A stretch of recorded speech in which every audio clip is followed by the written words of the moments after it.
嗨，大家好，我是坦平叔。今天是2025年5月15号。这一期咱们聊两个热点话题第一个是财新网报道的叫河南信阳10名政法官员聚餐饮酒出人命。这是一个新闻报道，我只读不评。为什么呢？因为这个涉及的不宜评论，保号要紧再说了，涉及河南的最好少评论，对吧？容易被人告河南的，对吧？商家你要评论，人家都要告你，就不要说这个政府了，所以很危险我只读不评。这个财新网说他说河南信阳10名政法官员聚餐饮酒出人命。这是什么时候的事呢？这什么时候聚餐？这个也非常有意思这个聚餐是事发学习教育期间。事后这个罗山县委政法委向县委报送报告时隐瞒了饮酒情况，有涉事官员向管理服务对象借款，给予死者家属补偿。信阳市委书记蔡松涛因此被责令检查。3月22日，罗山县委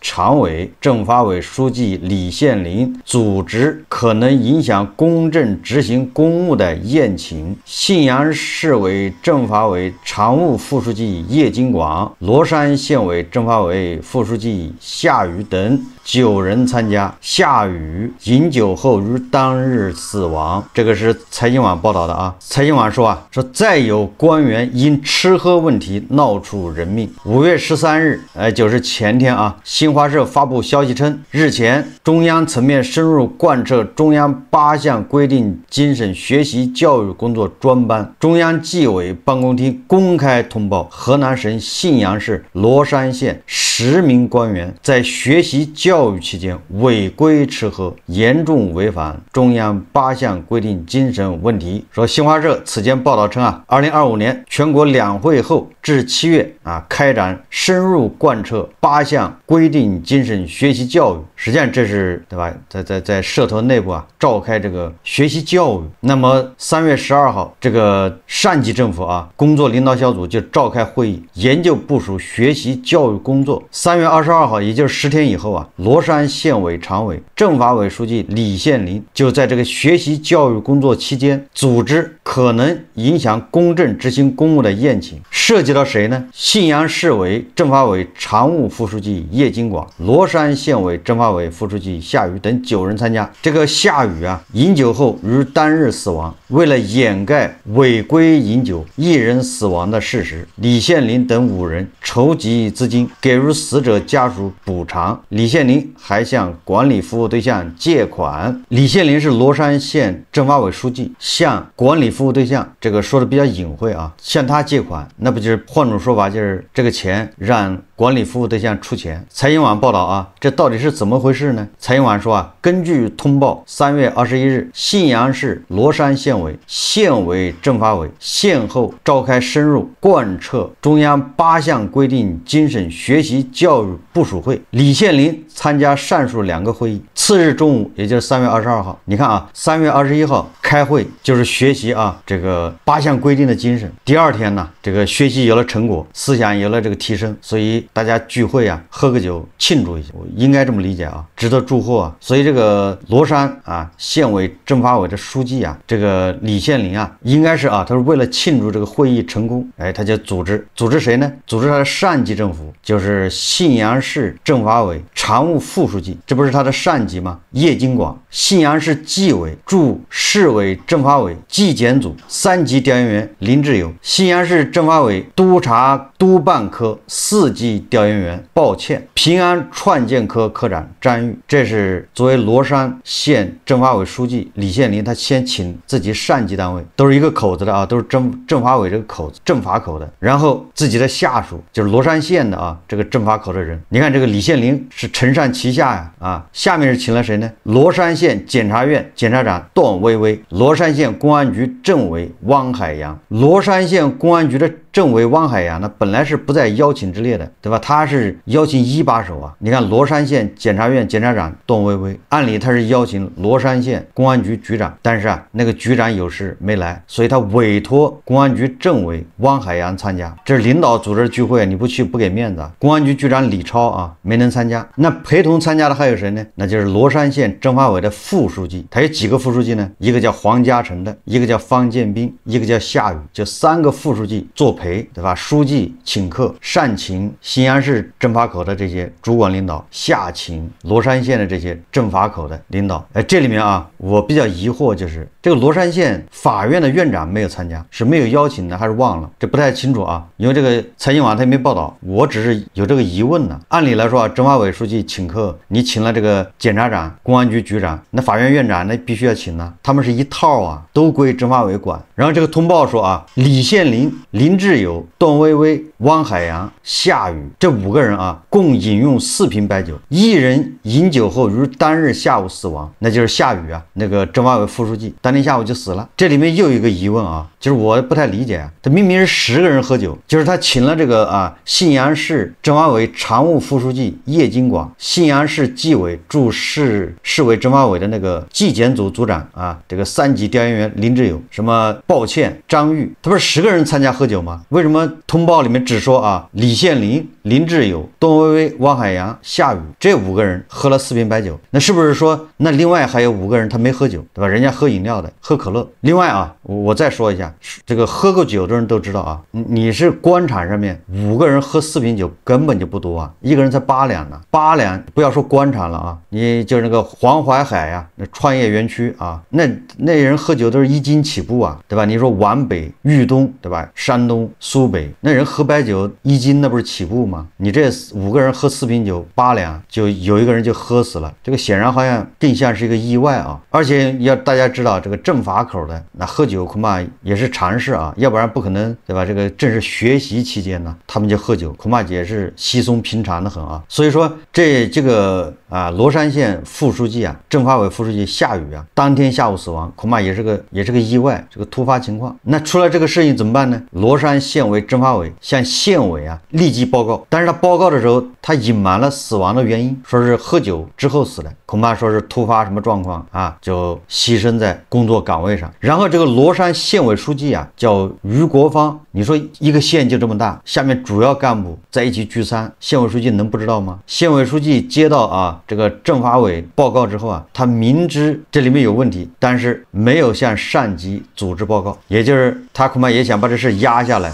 为了掩盖违规饮酒1人死亡事实，李献林等5人筹集资金给死者家属补偿，也就给夏雨啊，让家属，对吧？你就不要说话了，给你赔偿。其中李献林、段薇薇部分资金，也就是政法委书记啊，还有这个检察长，罗山县检察长，他拿了补偿的钱呢，是管理对象那儿借的，也就是让别人给他出钱。他这个也很有意思，他这个解决啊很有意思啊，就是这个信阳市的那些领导不用赔钱，他们罗山县的这些政法委的这些领导啊，他们5个人给予赔偿。所以说啊，还是保护领导啊，对吧？领导不用掏钱，当然也有可能是喝酒的这5个人掏钱，人家别人没喝酒不用赔偿。也就是说，他这5个人赔钱到底是什么逻辑？这个也没说清楚，为什么是这5个人赔钱，那5个人不用赔钱？然后啊，这个财经网报道啊，关键啊，他说根据通报和公开信息，这个死者啊，罗山县县委政法委副书记这个夏雨啊，他以前还被处罚过，他是曾任罗山县定远乡党委秘书、武装部长，罗山县灵山镇党委副书记。这个财经网报道啊，他说2月15 2015年9月，信阳市纪委监委官方公众号清风信阳曾通报，2014年罗山县定远乡给31名机关工作人员违规发放补助9.12万元。对此，信阳市纪委责成罗山县纪委给予定远乡分管机关和办公室工作的党委秘书、武装部长夏雨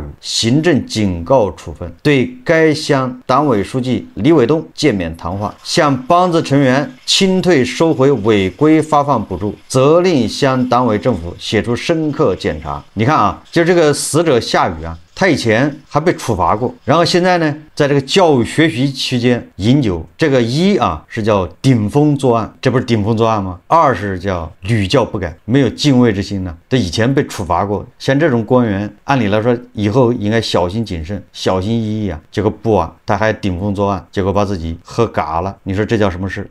这个罗山县县委书记还有公安局局长啊也被处分。通报说啊，这个县委书记于国芳履行全面从严治党主体责任不力，给予其党内严重警告处分。李超就是那公安局局长啊，在李县林邀请其聚餐时，不但不抵制不提醒，反而安排汪海洋参加，也就是安排那个公安局政委汪海洋参加，给予其党内警告处分。同时啊，给予信阳市委书记蔡松涛责令检查处理，也就是信阳的书记啊，一把手，对吧？你在你这个地盘上出了这个事情，也是全面从严治党不力。信阳市委副书记、政法委书记杨进党内警告处分，市委常委、纪委书记王军责令检查处理。显然啊，这个蔡松涛是此次被处理的最高级别官员，他这个级别跟胡一进老师差不多吧，可能顶多比胡一进老师高半级。这个蔡松涛这个人啊，很不一般。怎么不一般呢？2017年10月份，这个蔡松涛当选19届中央候补委员。公开资料显示，蔡松涛是最年轻的19届中央候补委员之一，也是当时选举产生的172名中央候补委员中唯一的在任县委书记啊。这是财经网报道的啊。实际上呢，这个官员在学习期间聚餐，这个好像报道还挺多的，在学习期间聚餐喝酒喝死人的也有，这不是第一起。2024年1月8号，电视反腐专题片《强化政风肃纪》曾披露青海6名厅官党校学习期间聚餐饮酒，导致1人酒后死亡。第二天，即案发，专题片介绍2022年12月11日晚，时任青海省省委委员、省政府党组成员、秘书长施存武掌酒局，祝贺时任青海省省委委员、海北藏族自治州委书记多杰和时任青海省国资委党委书记主任洪涛两人升官。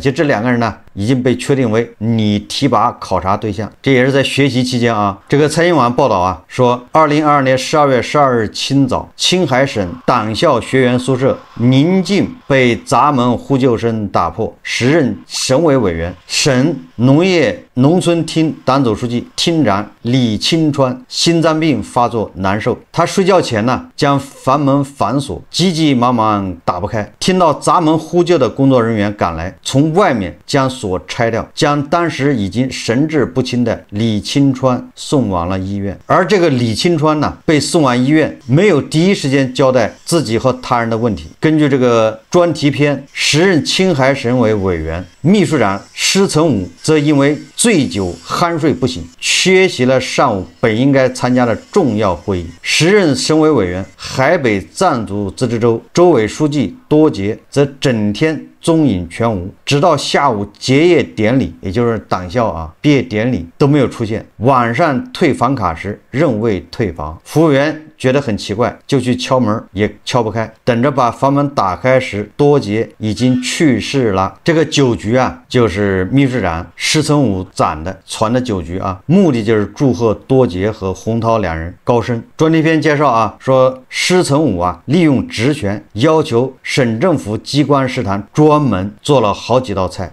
这个不是在饭店吃的啊，这个是政府食堂做好送到党校。安排司机用公务车送到党校，酒则是李清川让司机送来。6人在施存武的1218房间，从晚上8点喝到11点多，拿来的8瓶白酒，最终喝空了7瓶，6个人喝了7瓶白酒。专题片提到啊，6名厅官从2011年开始就逐步由工作上的交集发展到经常在一起吃喝，继而形成了一个相对固定的小圈子，相互利用职权行方便。河南信阳和青海啊，这2起案子它都是发生在学习期间。怎么说啊，它都是一种莫大的讽刺啊。学习期间出这样的事情，那平常呢，那就见怪不怪，习以为常。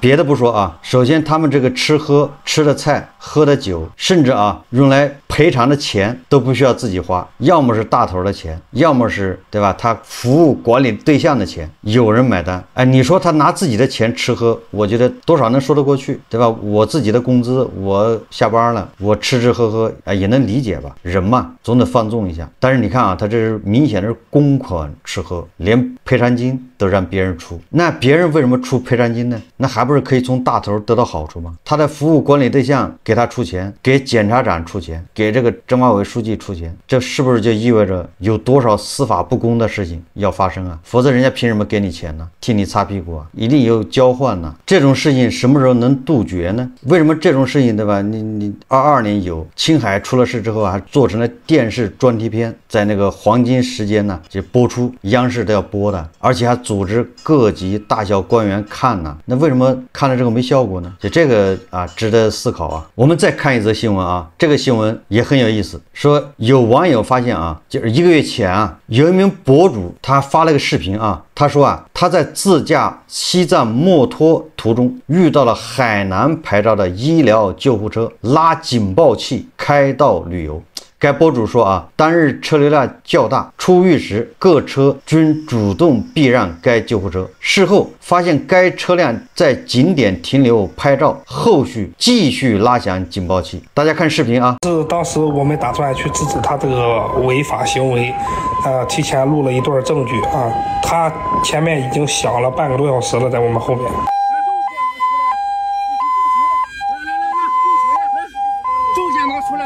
全都录了，你叫你啥子你？你的证件，急救的证件拿出来。来，我没有急救证。你是哪的？来，你拿出来。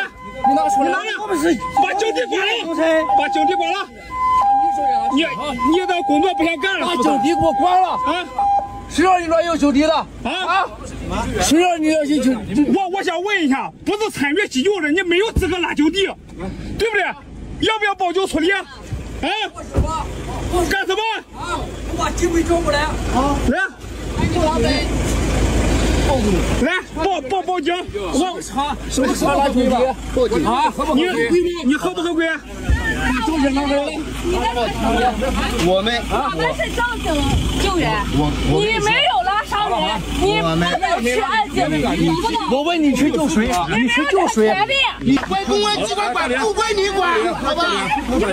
我们管不住啊！那个开车我们正常开，对啊，他拉警笛我们正常举报。现在我们走我们的，现在我们走我们的，不是我们走我们的，刚过的这个路上走我们的，不是我们走我们的，有本事你超车，好吧？你要拉警笛，我举报你，就这个样。你要有本事你超车，一会儿就叫他上高车皮儿说。我跟你说，他在这工作队，哪工作吓唬谁？我没吓唬你，你们有资格，你不用，所有的不法行为，我们都有资格举报。就可以没问题，我欢迎大家监督举报。对，监督举报。因私外出拿工作证来吓唬人，这不是工作证，你懂不懂？这不是工作证。没事儿，我告诉你，我们是应急救援队的，我们可以出现谁不是应急救援队的？抗震救灾你去了吗？我去了，我去了，我操，我去了，不是应急救援的啊！抗洪救灾会不是，不是，谁不是退伍军人？谁没当过兵？不是，你就是个你没当过兵就对了。你非法拉警笛。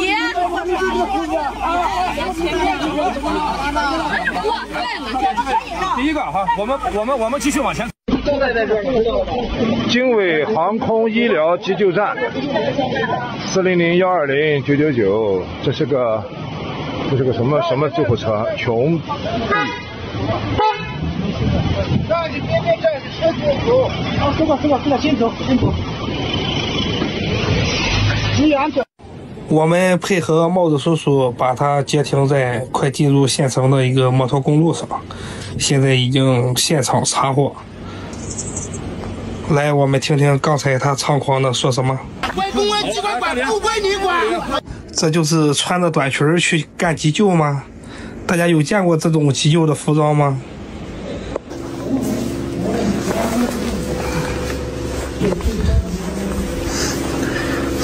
吹下来了，不嘚瑟了。现在已经拆了吧？头顶少块东西，不狂了吧？做人一定要遵纪守法，无论你是干什么的，你违法必被捉。看你回公司以后怎么交代。什么人这么明目张胆？大家知道，这个救护车那是救命的，这个警报一响啊，你路上的车都主动避让，不避让的话可以罚款，会受到处罚。所以这个救护车它就有了特权。哎，结果有人把这个救护车的特权呢用在了旅游上面，开着海南牌照的救护车跑到西藏墨脱，你说他这一路上行使了多少特权？墨脱警方告诉记者说，警情记录显示，事发于4月12日，那正好1个月过去了啊。已对违法加装的警报器予以拆除，并对车辆人员施以行政处罚和教育。据了解，试车救护车琼 B120BB 隶属于海南经纬航空医疗急救站，其公开资料介绍显示为一家成立于2001年、拥有航空医疗资质的医疗转运机构。本事件中的一名涉事人员为该机构西藏站负责人，曾参与日喀则市定日县地震救援。你看看啊，上至官员，下至这些医疗机构啊，有点特权就要用。车上拉的是什么病号呢？据这个很多网友说啊，这个救护车上拉的是3个人，2男1女。由于这个救护车啊一直长时间的鸣笛，然后到景点啊到处拍照，所以这个引起了这个网友的质疑，对吧？很多这个游客啊就质问他们。面对游客的质问啊，这车上人员态度嚣张，称归公安机关管，不归你们管，并自称啊是抗震救灾参与者，是退伍军人。结果啊引发了更大的争议。总之啊，他就认为自己有特权，他可以这么干。这个警方的处理啊也涉嫌和稀泥啊。警方接警以后啊，确认该车违法加装警报器，当场拆除设备，对司机罚款200元，并批评教育，就完了。在神奇的这个土地上啊，还是特权吃香啊。这个也能很好的解释啊，为什么那么多人呢愿意去考公务员呢，对吧？那么多人愿意进体制啊，恐怕跟这个都有关系啊。好，这期节目啊，咱们就聊到这里，感谢大家收看。如果喜欢我的节目，欢迎订阅转发，也可以在下方留言评论，谢谢大家。